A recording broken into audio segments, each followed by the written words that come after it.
Hi, everybody. Sorry, Tim, quiet down.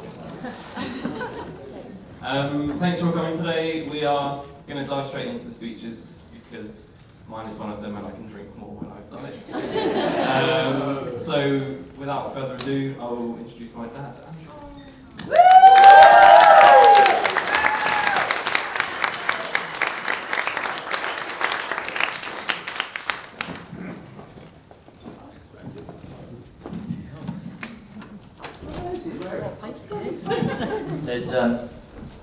Is that okay? Can you hear me? Yes. So, it looks like a lot of paper, but it's very big print. It's fairly short. So yeah, firstly, and I will be reading this because I haven't memorised it, so excuse me for keep looking down. Firstly, I'll repeat the welcome to everybody and the thanks to you all for coming and taking time to make this the special day that it will be. Not everybody will know me. Christian just mentioned I'm his dad, Andrew. Now I was moved and quite emotional when Christian and Rachel asked me to say a few words today. And it's not lost on me that I'm speaking for two dads. When I say what a beautiful couple they make, what a proud dad I am. And my wife, Christian's mum Tracy, and I value and relish our family and share great pride in what both Christian and his brother Cameron have achieved, and hope we've contributed in some small way to the men they've become. I'm sure Rachel's family share that same pride in seeing her journey and a beautiful person that she has become. Along with the joy of witnessing their development as a couple, I have great admiration for the energy and determination they show in achieving their dreams and goals, especially the recent purchase of their first house in Kingston upon Thames, which, by the way, is a much better location than their original option of North London. No offence to anybody from that area, it's just much nearer to us. Now they've made such progress in refurbishing the house, with several unexpected problems along the way, but are now close to completion and can start to enjoy it and what it offers. Whilst Rachel has been heavily involved in wedding planning, Christian has worked tirelessly to bring the property up to scratch, and I have to say he's done a fantastic job by any standard, let alone somebody with very little practical experience. So I'm very proud of him. I should also mention Rachel's banister, which she sanded to within an inch of its life, but which now looks absolutely stunning. The beauty of speaking as a parent at weddings is that you don't have to be amusing. That's the best man's responsibility. And I don't envy Charlie's job, although I'm sure he's up to the task. I would, however, like to share an anecdote about our first and second meeting with Rachel.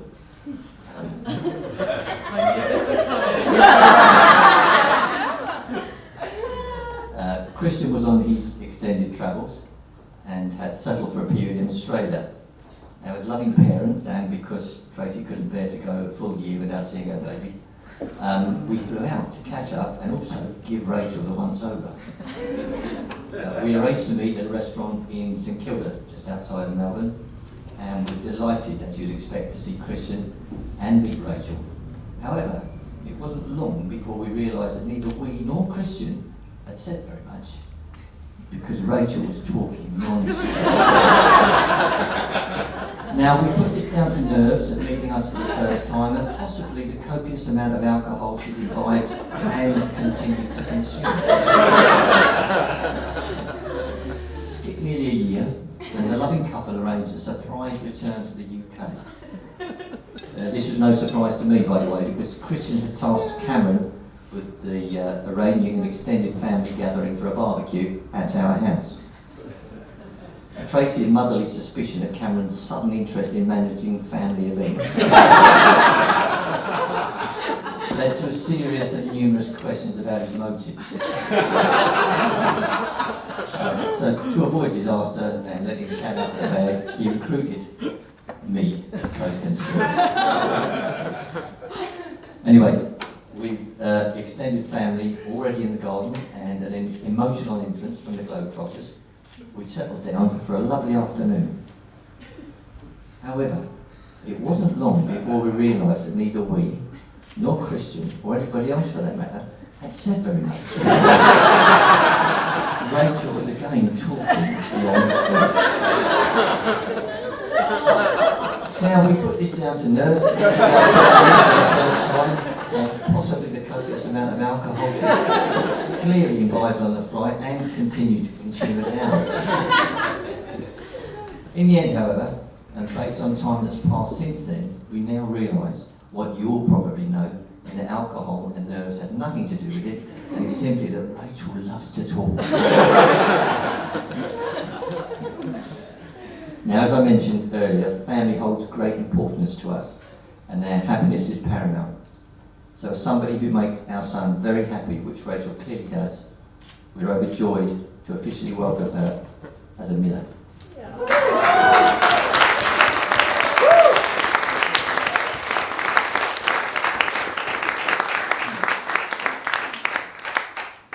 I wish Christian and Rachel every happiness and success in their future together.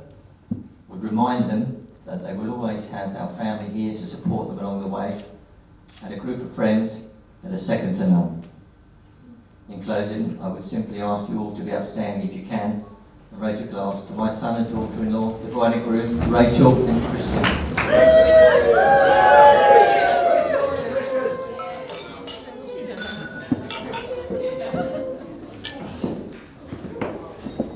I'll now hand over to a much prettier speaker in Lucia.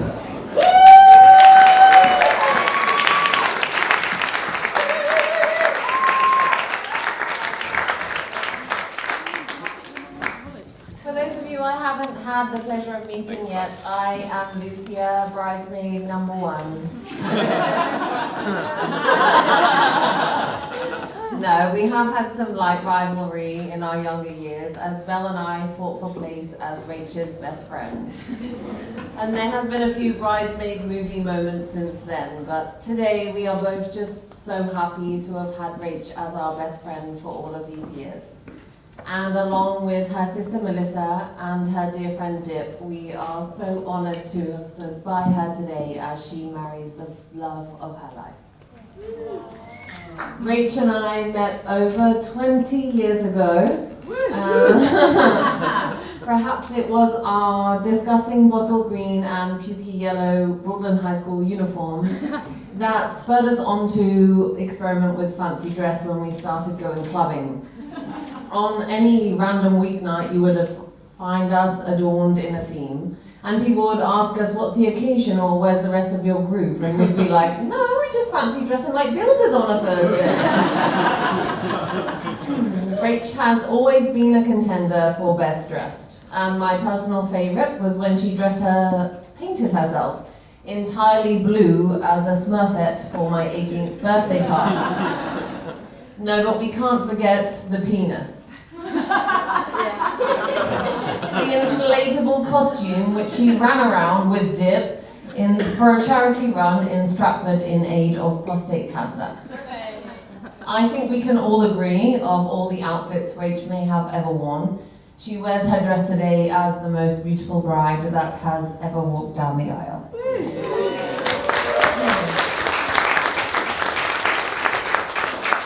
Many of us love and know Rach for her quirks. Her strange eating habits from, yeah, there's so many, but lip balm in high school, to weird things she grows in jars in her kitchen, biting her toenails, sorry she did, I have to say. Back then. Well, when I was younger I did, yeah I did. And strange, wonderful DIY solutions, such as cutting up flannels to use as nipple covers to sunbathe topless in her mum's Salhouse garden. Today, modern Rach uses lube as a daily hair product. Fun-loving, adventurous, absolutely hilarious, with your contagious excitability and theatrical ways, you always light up every room. And today, the day that you have worked so hard to plan, is absolutely beautiful, but always would have been because it's a celebration of you. And Chris a little bit. When you and others get to say, "That's so Rach," it just goes to show how extraordinary, special? She is special! So she, quirky and wonderful she really is. But if I had to pick one word to describe my dear friend Rach, it would be lovable. When I spoke to my sister about writing this speech, she said that she had never remembered a time or a story when I was growing up that didn't involve Rach. When I just passed my driving test and we were leaving the King's Arms, I was afraid to turn right on a no right turn sign. Rach told me, "No, you'll be fine, I do all the time." So I did, and we're driving along almost to the next village when the police are following us with their lights on. And I said, "I think they're trying to pull me over." And she's like, "No, just keep going at the speed limit, it'll be absolutely fine." So we keep going, and then eventually they catch up with me and ask, why am I avoiding their obvious attempts at pulling me over? No, seriously, Rach has never missed a single event in my life. Whether it's been taking part of my family's surprise parties, she even visited my sister's first newborn baby for me when I was out of the country. Having a loyal friend like Rach is a true reminder that family isn't always blood. It's the people in your life that you want in theirs that do anything to make you smile and love you no matter what. Rach shares her gigantic heart with all of her family and friends. When two Norwich girls realised that they were bigger than the small city that they were born in, we were very much a part of each other's travel journeys. On my first voyage, Rach bought me a passport cover, wherein the little cardboard insert that comes inside, she cleverly drew a picture of me with my backpack and a speech bubble saying, "I have a bomb in my bag." Luckily, I saw it before I passed immigration, so I actually was able to go for my trip. Our first trip together was in Malia. I know, terrible. And after a summer sleeping on lilos and selling jelly shots, Rach's true thirst for adventure finally came to realization, and she jetted off to the other side of the world. I'll never forget the phone call from her as she was in the outback in Australia. Luce, I've just stuck my hand up a cow's bum. That was just one of many adventures that eventually led her to Southeast Asia, where she met Chris. Their shared zodiac sign of Sagittarius is one that loves to travel and expand their knowledge by learning from people of new cultures, and boy did they do that. And it was a kind of backpacker Lady and the Tramp scene over a bowl of peanut Hokkien noodles at Asia Joe's in Byron Bay, where Chris declared his love for Rach. And when I finally met them as a pair back in Australia, it was clearly evident that the two were in the kind of love in which you become so absorbed that life becomes a dreamland. Whilst the two have so many incredible stories, which Rach will retell with the arm flailing and enthusiasm of a Broadway performance, there has certainly been some rocks in the road. And I want to thank you personally, Chris, for standing by her in these moments. Rob, who we will mention a few times and who'll be present throughout this day, will be smiling down on you both today and every other day. Adulting is a pretty difficult thing, and if you've managed to find somebody that loves you as much as you love them, who can go through the highs and the lows with you, then that certainly is worth celebrating.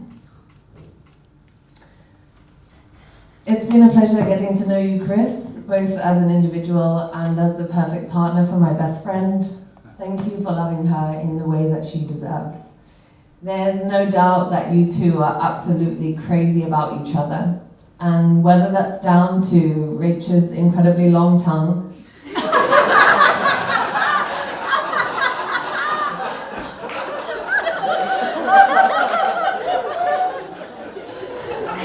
or Chris's talented toes,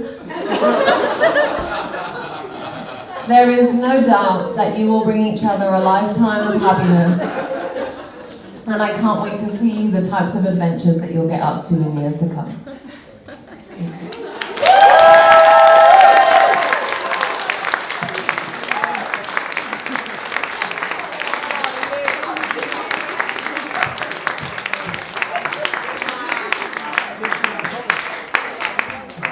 Thanks.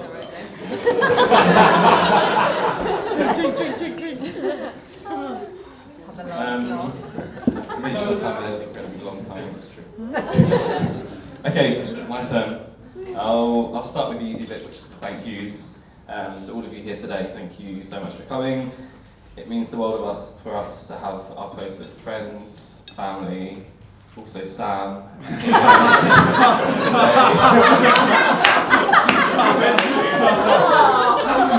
To celebrate our big day with us, so thank you for being here. I told you I'd mention you.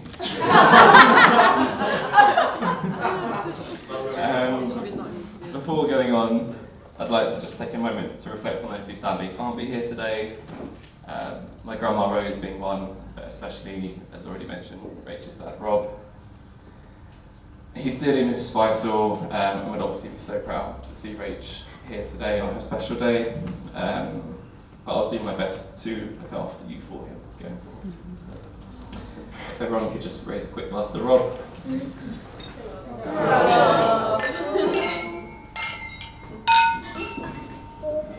On to those that are here today, the bridesmaids, you all look beautiful and amazing. Thank you for bridesmaids 1, 2, 3, and 4. And along with Rachel's friends, especially Rebecca and Steph, thank you for giving her such an amazing hen do. There's only so many pictures of naked men I can look at, but it does look like you had a good time. Rebecca gets a second. Thank you for being such an amazing celebrant, such a natural celebrant.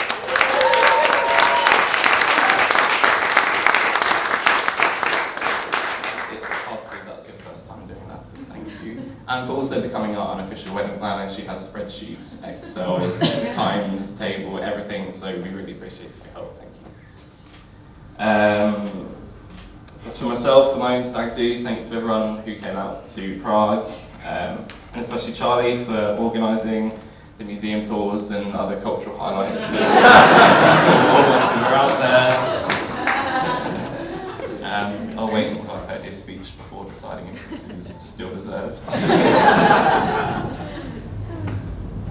Finally, to the Humphreys and the Millers, thank you for welcoming us into your homes and making us feel part of the family. Today makes that official, but we've felt welcome since day one, and it means the world to have 2 extended families rather than one.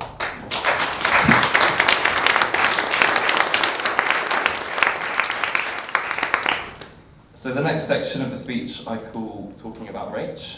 And that's because when I was writing this, she said, "You are going to talk about me, aren't you?"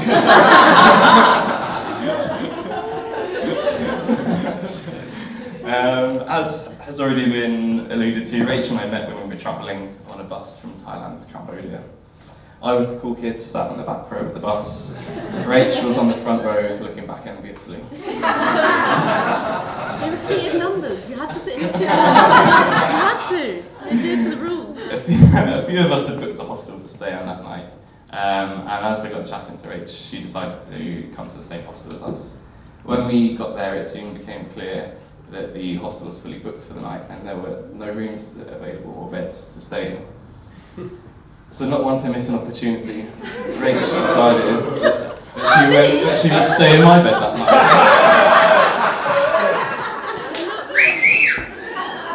Here I was, young, single, travelling the world with a hot girl throwing herself at me at the first opportunity. That's such a lie.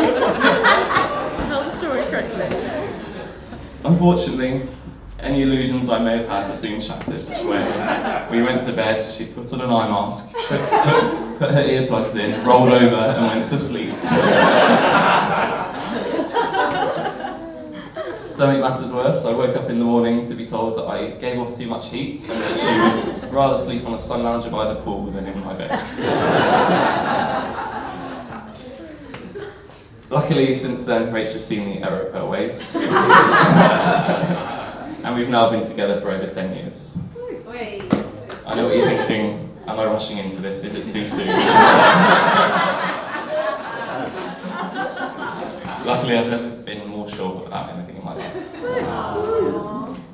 Over these 10 years, I've had the chance to get to know Rach quite well. From the way you snort when you laugh too much, the way you sleep with your arms above your head like a baby, the way you like to be tickled when you're too hot, and a million other mannerisms that make you the person that you are. I joked earlier about the day that we first met, but the reality is that over the last 10 years, I've travelled the world with you, lived in various countries with you, shared endless new experiences with you. And the one constant throughout all of that is having you laughing by my side as my adventure buddy and my life partner. You're the most caring, thoughtful, and loving person that I know. Watching you make a home from a house, putting everyone else before yourself, proves what I already know, which is that I'm truly lucky to have you as my wife.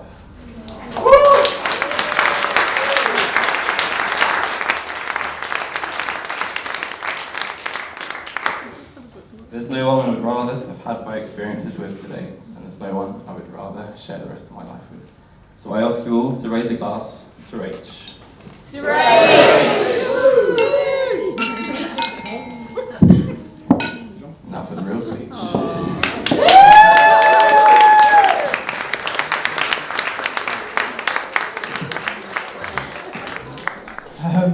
As Kristen just mentioned, and for any of you I haven't met yet, my name's Charlie, and I've been given the honour tonight to say a couple of words about Christian.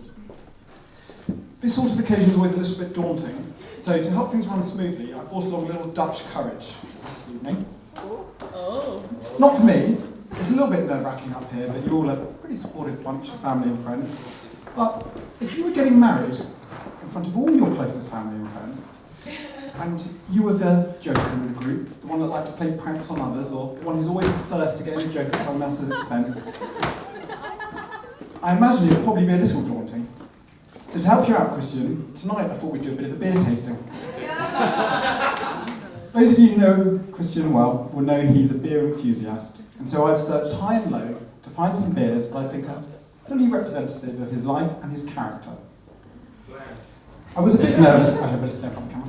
I was a bit nervous about doing this speech because traditionally a best man speech is standing up here telling wildly inappropriate stories about past romantic entanglements and then making awkward eye contact with parents and grandparents. Thankfully, Christian has saved me from that indignity with the choice to avoid any romantic entanglements until much later in life. And when I said choice, I obviously don't mean that it was his choice. There is, however, one story that springs to mind, so let's see if we can find a beer to go well with it.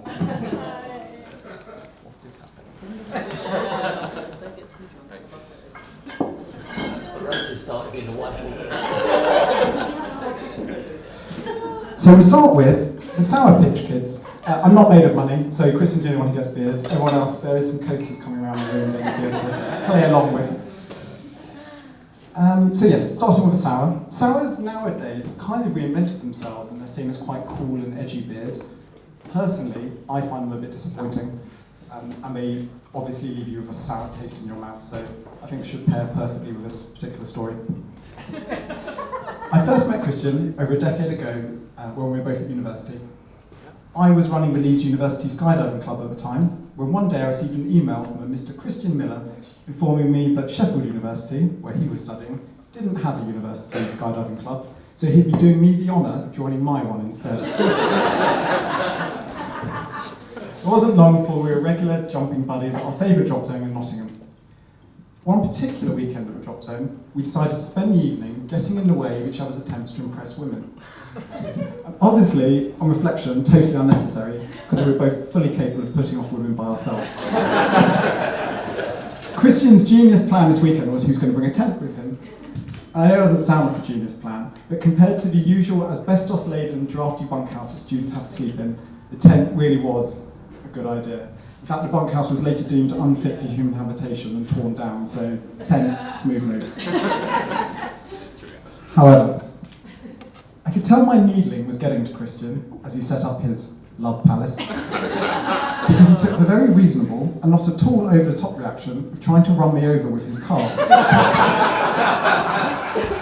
I could give many examples of how driven and motivated Christian is, but in this particular scenario, he was so motivated to achieve his goal of running me over, that when I stepped out of the way, he drove straight into the back of a parked car belonging to a staff member instead. I know what you're thinking. I just started this speech saying I wasn't going to tell any awkward stories about past hunting entanglements, and now you're hearing about the love palace. Don't worry, no one ever did make it back to the tent. Thanks in part due to some rather tasteful redecorating Christian did to the inside of the tent, using the contents of his stomach later that evening. You should be getting acid sour notes from that. Right, well, drink it up, because looking at now, maybe that was an unfair beer to start with. Christian, you've clearly had better luck with the opposite sex since then, and I know you don't actually like sours. So instead, let's try something else. We're going to move on to a pale ale as old as time.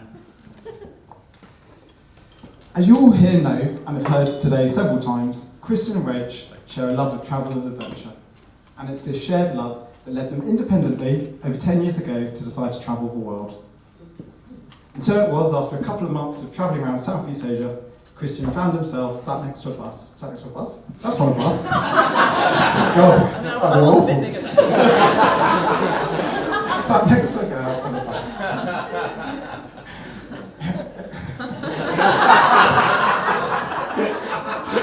That was awesome. It was a classic movie rom-com montage. Boy meets girl on bus. Boy and girl spend bus journey chatting and laughing away to each other. Boy and girl arrive at accommodation, only to find out, as you've said, that girl has nowhere to sleep. Boy offers to share his bed. Girl eventually rejects the boy, moves outside, sleeps on the sun lounger instead. She'd rather be out there. What was it you said, Christian? Because you were on heat. That makes sense. Checks out. Okay, maybe not a classic movie rom-com montage, but instead something even better. They became great friends. And cue a few amazing months of travels, making everyone else incredibly jealous of their photos, until slowly that friendship evolved into more. Thanks in part due to a bucket or two of Sang Sang at a full moon party in Thailand. I will say though, Rach, it took you long enough to become close enough with Christian to tell him to lose that Kim Jong-un haircut. Absolutely tragic. I can only imagine how it was for Tracy and Andrew, coming to collect their son from the airport, having not seen him for how many months, just to be told to sell the car because he was heading off to Australia to follow a girl he'd just met. I thought it was an easy decision. On the one hand, he had this funny, gorgeous girl who was interested in him, and on the other, his car. Realistically, he was only going to be able to replace one of those two in the future. Even an ale was probably a bit too heavy for your wedding day, as shown by the fact you barely made a dent in it. So maybe we'll try and find you a beer you'd enjoy more, maybe a crafty kind of beer or an IPA. So, sorry, Rach. So coming up next, we have the Crafty Git IPA. Tasting notes for this beer, it's incredibly smooth. This one in particular is only from a small batch production, but it does give the impression of being from a far grander and more accomplished brewery. I know where this is going. And there's a couple of little clues on the label in case you're interested in what we were talking about. When Christian was younger, he had a job as an active virgin trying to sign up new members. Actually, now I hear myself say that, I think maybe I wasn't fully listening to Ed when he told me the story. And maybe, Christian, you had a job at Virgin Active trying to sign up new members. I think it was both. Yeah, I think let's assume both are true. While there, Christian had good pay, flexible hours, free gym membership, and those perks must have really pushed him. Because before long, he was handing in record numbers of new sign-ups. Management couldn't believe it. Oh, no, Ed, that's not right either, is it? Management didn't believe it. And after a short investigation, it turned out most of those sign-ups were just variations of the name Christian Miller. After agreeing, perhaps it's best they parted ways, and after graduation uni, Christian then took the ironic career approach of joining Deloitte, one of the world's most prestigious financial firms, where he worked as an auditor, whose job was to inspect companies to make sure they were being honest and not committing any fraud.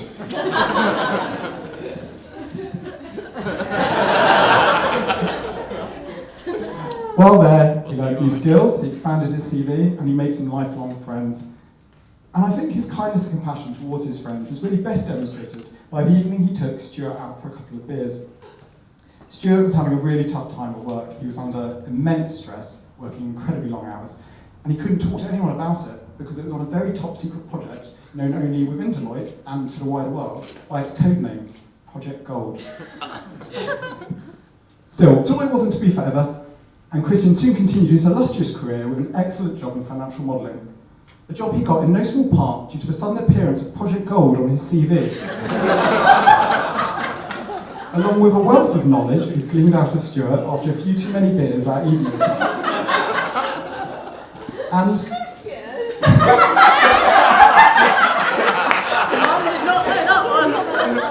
oh, Tracy, I'm just warming up.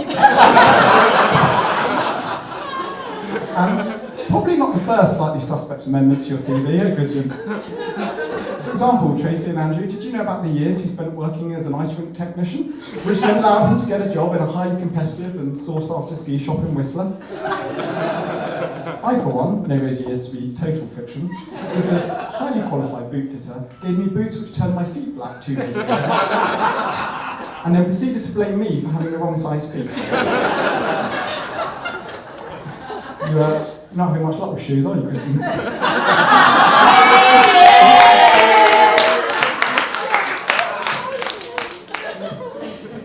I can see Christian's thinking, this beer's a lot nicer, and indeed he's working for it. He's maybe not so sure on the stories, so I'll cut him some slack and we'll move on to the final beer of the evening, just to round it up, which is the...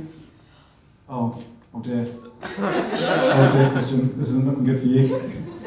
It's the double crafty beer IPA. Tasting notes on this one, very similar to the previous beer, if I'm honest, but it just packs a bit more of a punch.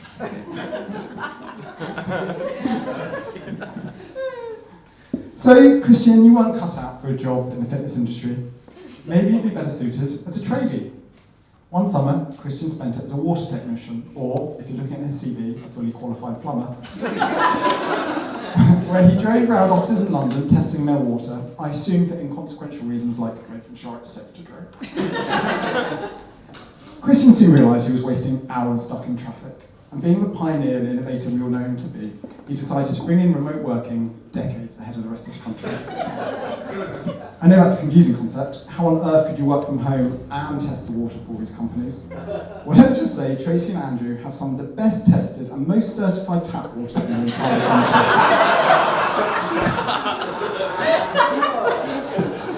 But no, we're moving on from that. He's joined Deloitte. He's joined this really impressive firm, and there he did really impress. The partners were blown away by Christian. In order to keep him, they granted him not just a 1 year, but a 2-year sabbatical, which was pretty much unheard of. And that was on top of the year they allowed him to defer before even joining. Christian, they must have been really impressed by you. And I think they were a little bit impressed by your charity work ethic, weren't they? After hearing all about how you spent that year in a Thai orphanage, teaching English to Thai orphans. Do you still keep in contact with any of those?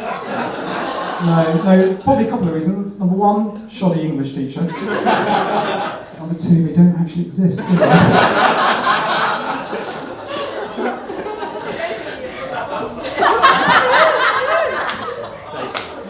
Well, however he managed it, Christian and Rach had an amazing 2 years in Whistler. And when he was working in the shop where he'd mutilate customers' feet, one day his manager came in with a poster asking him to put it up in the staff room, announcing a staff-wide competition.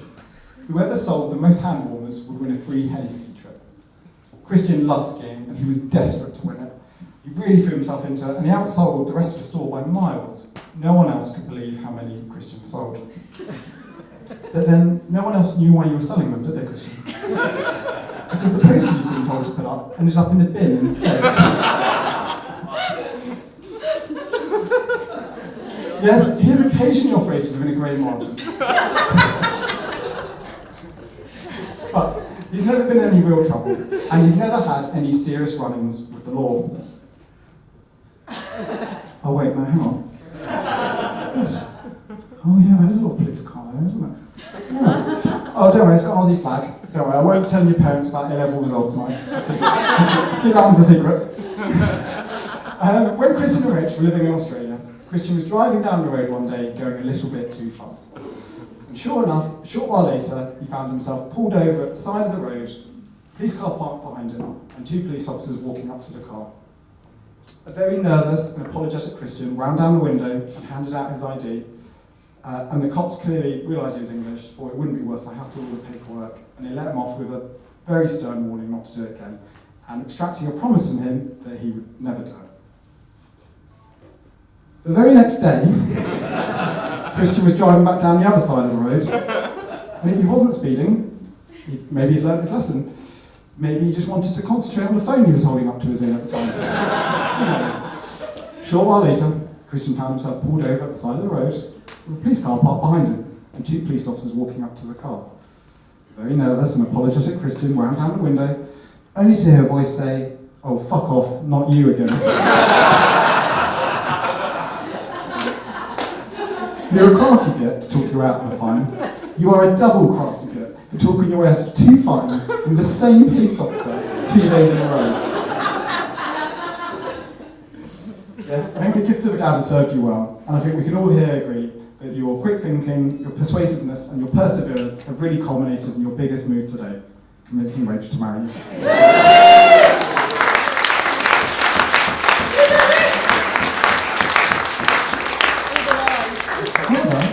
How rude of me. Here I am, doing a whole beer tasting for Christian, and I've not got anything for you, Rich. So let's see what I've got in here. For you, I just thought I'd throw something together because famously, you don't really mind what you drink.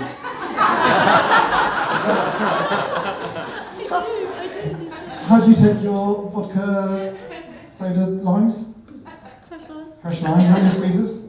Just a couple. Just a couple. There you go, you heard the woman. Right, Christian, you've got yourself a reprieve, so why don't you make yourself busy making your wife a drink? It'll also help keep your mind off the corkage clause that I'm flagrantly violating. On my contract. In fact. Right, the drink we have here for you, Rach, is 47.8 millilitres of vodka, chilled to exactly 4.2 degrees Celsius. It's mixed with 342 millilitres of soda water. The vodka has been made from potatoes smuggled out of the royal palace by Princess Anastasia during the Russian Revolution. It's been distilled 8 times over 3 generations by a nomadic tribe in Siberia who have no contact with the outside world. There are 2 squeezes of fresh lime coming from a lime tree in Tibet which only bears fruit once every 34 years and was handpicked by the Dalai Lama himself. The soda water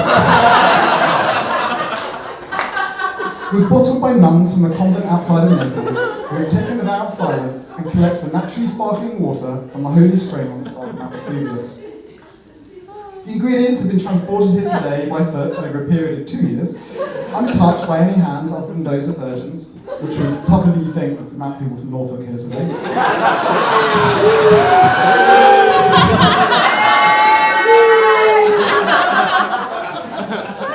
I can't remember which characteristic of yours I was going for with this drink.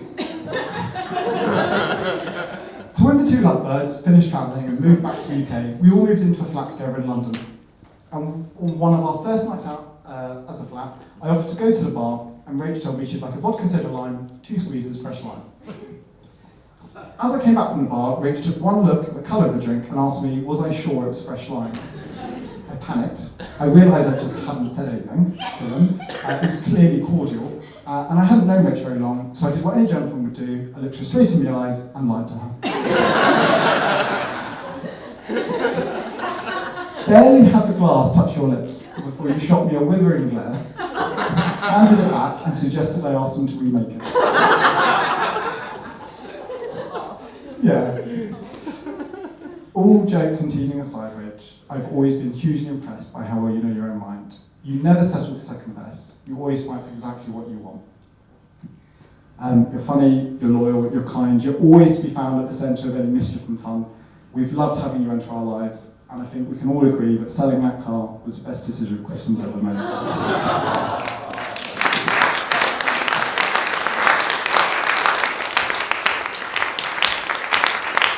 So you never settle for second best, you always fight for exactly what you want. And that's what makes this marriage here today to Christian so completely and utterly baffling. I thought we were done with it. Or does it? I can think of no better way to contradict the fun that I've just poked at Christian over the last couple of years than to point out how this incredibly discerning woman chose him to spend the rest of her life with. And while water quality control boards and gym owners might disagree with me, Christian is one of the most genuine and honest people I know. He's incredibly supportive and sensitive with his family and friends. He's incredibly hardworking, he's kind, he's funny. Yes, he's a little bit mischievous, but above all else, he's completely devoted to Rach. Since the bus journey in Thailand, the two of you have been nigh inseparable, and it's clear to everyone here that it's not only your own lives you enrich the lives of everyone else around you. And to prove it's not just me saying this, please could everyone raise a glass to newly married Mr. and Mrs. Miller.